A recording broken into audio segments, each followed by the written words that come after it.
वजीर आजम शहबाज शरीफ की एक बार फिर तहरीक इंसाफ को मुज़ाकरात की पेशकश। कहा, हम मुज़ाकरात के लिए तैयार हैं, चाहते हैं बात आगे बढ़े। ये लोग मुज़ाकरात से भाग रहे हैं। मुल्क किसी इंतशार से मजीद नुकसान का मुतहम्मिल नहीं हो सकता।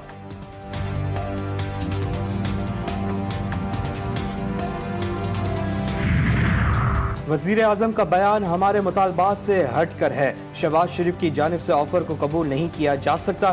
चेयरमैन PTI बैरिस्टर गौहर का मुज़ाकरात की पेशकश मानने से इनकार। कहा, हमने असीरान की रिहाई और 2 वाक़यात पर जुडिशल कमीशन बनाने का मुतालबा किया।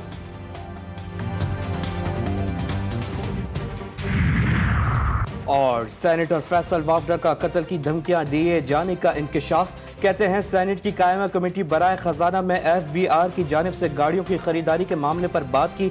मुझे FBR की अफसरान की जानिब से मारने की धमकियां दी जा रही हैं।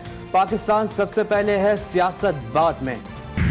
सिंधी और मुहाजिर लिख नहीं सकते तो आपने उस जमाने में अपने अल्फाज का चुनाव ये लिखा कि 60% देही होगा, 40% शहरी होगा। आपने 5 लाख से ज्यादा नौकरियां दी हैं। मुझे उस 5 लाख नौकरियों में 40% मुहाजिरों की नौकरी बता दें। अब ये नहीं चलेगा।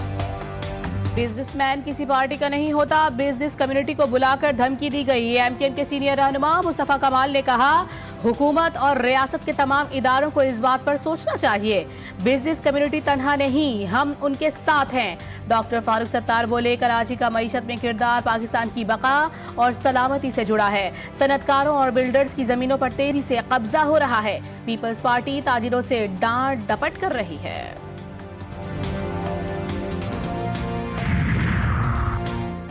MKM रहनुमा गैर संजीदा करार, मुर्दा सियासत को जिंदा करने की कोशिश। सिंध के सीनियर वजीर शर्जील इनाम मेमन का MKM रहनुमाओं पर जवाबी वार। कहा, MKM अपनी मुर्दा सियासत को जिंदा करने के लिए पीपल्स पार्टी पर तनकीद करती है।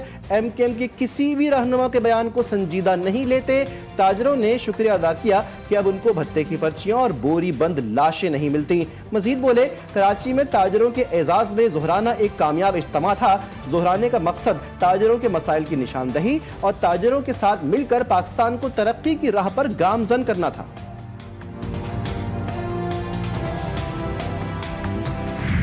एक खेल होता है और एक खिलवाड़ होता है। आपने खेलना है, खिलवाड़ की बातों में आपने कभी नहीं आना। जो आपसे कहे कि अपने मुल्क से खिलवाड़ करो, कोई आपसे ये कहे कि अपनी धरती माँ से खिलवाड़ करो, तो क्या जवाब दो? अपने मुल्क की तरक्की के रास्ते में खड़े हो जाओ। तो मेरे बच्चों, आपका यही जवाब होना चाहिए कि Pakistan is our red line. खेलेगा पंजाब, पढ़ेगा पंजाब, बोलो इंशाल्लाह। एक खेल होता है और एक खिलवाड़ होता है। आपको खेलना है, खिलवाड़ की बातों में नहीं आना। कोई आपसे कहे कि अपनी धरती माँ से खिलवाड़ करो, तो आपको ऐसी बातों में नहीं आना। कोई कहे मेट्रो बस को आग लगा दो, तो ये नहीं करना। पंजाब में 30,000 बच्चों को मेरिट पर स्कॉलरशिप्स मिली। वज़ीर आला पंजाब मरीम नवाज का तकरीब से खिताब। कहा कि पंजाब में तलबा को तालीम के बाद खेलता देखकर खुशी है। तमाम चैंपियंस को मेरी तरफ से एक इलेक्ट्रिक बाइक मिलेगी। सेनेटर फैसल वावडा का कत्ल की धमकियां दिए जाने का इंकशाफ। कहते हैं, सेनेट की कायमा कमेटी बराए खजाना में FBR की जानिब से गाड़ियों की खरीदारी के मामले पर बात की। मुझे FBR के अफसरान की जानिब से मारने की धमकियां दी जा रही हैं।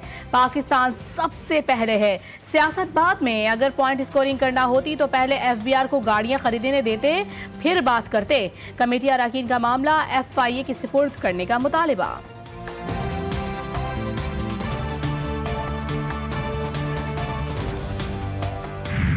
FBR ने एड्रेस किया है और उन्होंने हमें अश्योर किया है कि हम ये गाड़ियां नहीं खरीदेंगे। पहले हम आके आपको ओवरऑल व्यू देंगे इसका कि इन गाड़ियों की क्या रिक्वायरमेंट है, और हम आपको रीजनिंग देंगे, और अगर आप एग्री करेंगे तो हम खरीदेंगे।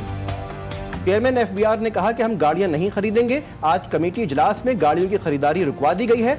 सेनेटर सलीम मांडीवाला की प्रोग्राम लाइव विद मुजाहिद में गुफ्तगू। कहा कि चेयरमैन FBR ने कहा कि पहले हम तफसीलात देंगे।